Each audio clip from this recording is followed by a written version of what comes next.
All right, everybody, this week we're going to talk about the theory of evolution by natural selection. Let's start off with the scientific theory.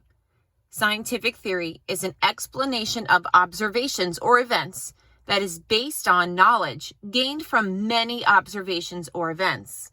One of the best known theories that you've learned about in school is the theory of plate tectonics. Again, the theory is an explanation of observations or events. Looking back on some of our terms, it's important for us to remember what a species is. A species is a group of similar organisms that can mate to produce fertile offspring. So if these two blue jays got together and mated and produced more blue jays, those blue jays were fertile, meaning they could make more blue jays sometime in the future.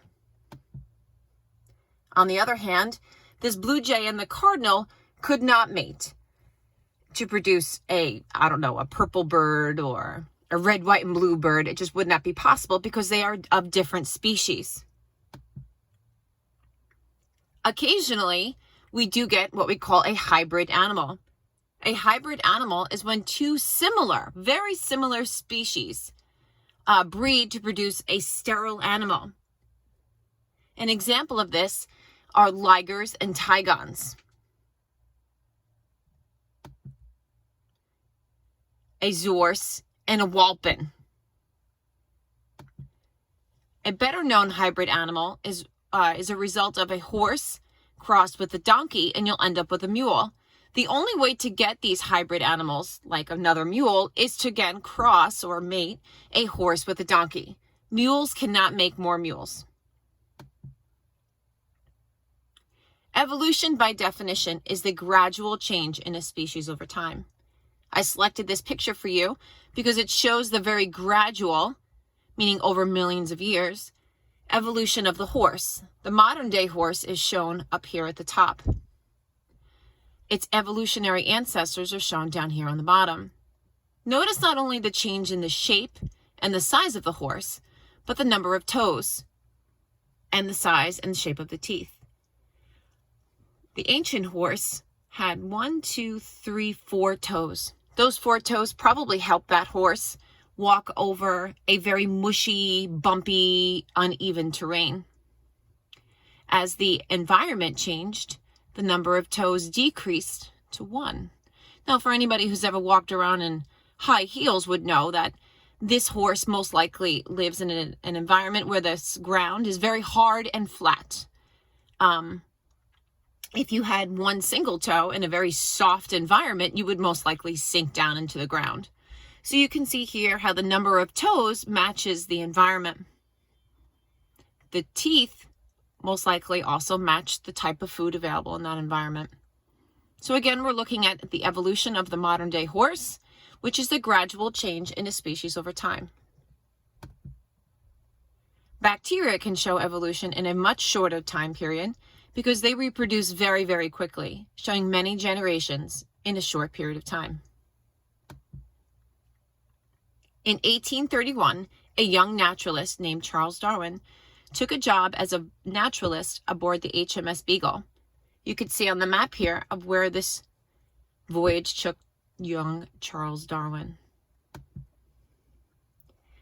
It was aboard this ship that Charles Darwin developed the theory of evolution by natural selection, and it has been called the best idea anyone has ever had. Our story now is going to take us to the Galapagos Islands, which is just off the coast of Ecuador, shown here. Charles Darwin was fascinated at the amazing diversity of animals he saw there. In fact, he noticed that the animals on each island were slightly different from each other and from those found on the mainland. These differences seem to help the animals in their habitat in some way. For example, the saddle-like shell of this tortoise over here on the right allowed the animal to extend its neck upwards to reach the food that was available, which was above its head, the only way to eat it. He noticed the same pattern with many other animals, including finches. So the finches on each island had a slightly different beak, and that slightly different beak matched the food that was available. Now, this information is showed much more clearly in this data table, where you can see the shape of the head and the beak. And we spoke about this in an earlier video and how the beak was designed or matches the food source. For example, this woodpecker finch has a much longer, more slender beak, which is used to drill and look for insects in wood, whereas the large ground finch eats seeds. It would need a much larger beak to crack open those seeds. So again, the shape of the head and the beak matches the food source available in its habitat. Charles Darwin developed the theory of natural selection, which is the process by which members of a population that are better adapted, meaning better suited to their environment, are more likely to survive and produce offspring with the same desirable characteristics. So some of these adaptations or helpful characteristics are shown here. It could be brighter feather coloring to attract a mate. It could be thorns on a bush to prevent animals from eating it. It could be the skunk weed or the skunk cabbage up on the top right corner that releases a foul odor when it's disturbed and prevents it from being eaten. Or it could be an insect on the bottom right that looks more like a leaf and has this amazing ability to camouflage itself. So again, an adaptation is any trait that helps an organism survive in its environment. But how? Look at the example of the giraffes shown here. Species tend to over-reproduce. So there's too many giraffes in an ecosystem. Natural occurring variations. So we learned earlier that variations within a species, differences, can be a result of mutation or from a mixing of genes due to sexual reproduction. So the giraffes are shown here. Some are taller and some are shorter. There is competition for limited resources such as food and mates. So you can look at this really tall giraffe and say, hey, I bet you that giraffe has an advantage over the much shorter giraffes. It has the advantage of being able to get more food. If the giraffe can get more food, it could most likely run faster to escape predators.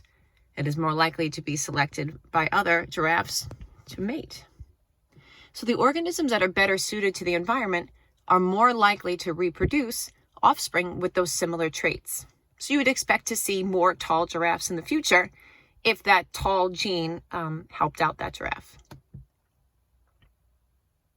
And you see a similar process shown here, where the short genes tend to die off and the tall genes tend to accumulate because it helps the animal. And we see a similar pattern here with beetles. Imagine that a green beetle are easier for birds to spot and hence get eaten. The brown beetles are a little more likely to survive, and therefore they will produce offspring that are also brown. They pass their brown genes for brown coloration on to their offspring. So in the next generation, brown beetles are more common than the previous generation, and this process continues over and over.